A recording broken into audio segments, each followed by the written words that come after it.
每一天牧师陪你读圣经。今仔是9月初6。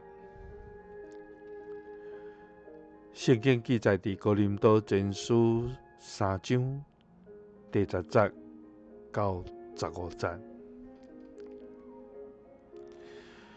照上帝予我的恩赐，我做一个牛的建筑师下地基。别人伫迄顶面起造，毋过逐个人着看家己安怎伫起造，因为上帝已经有下耶稣基督做唯一的地基，伊以外无别的地基。伫即个地基顶，人若用金、银、宝石、木材、草，也是丢过起造，逐个人工程会好歹。伫基督来临的日，为互火甲伊显露出来，因为火会试验逐个人工程的品质。人所起造的，若互火烧袂去，伊就会得到报赏；人所起造的，若互火烧去，伊就会损失。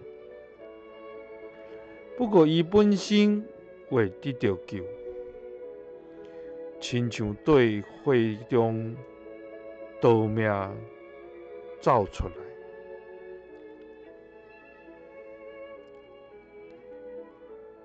保罗对哥林多教会也搁一遍提醒，伊诚做一个下地基的人，总是这个地基是起造伫基督，毋是人所看作好的物。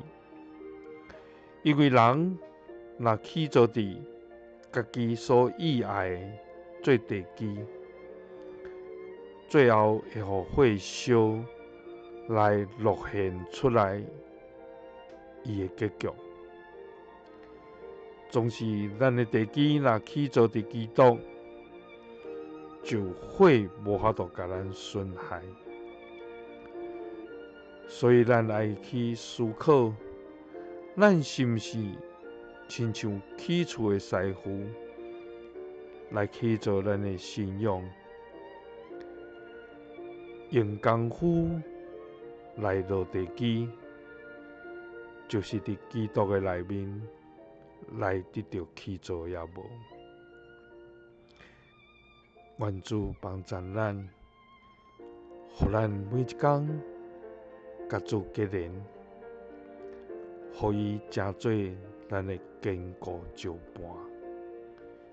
耶稣听你，赐你平安。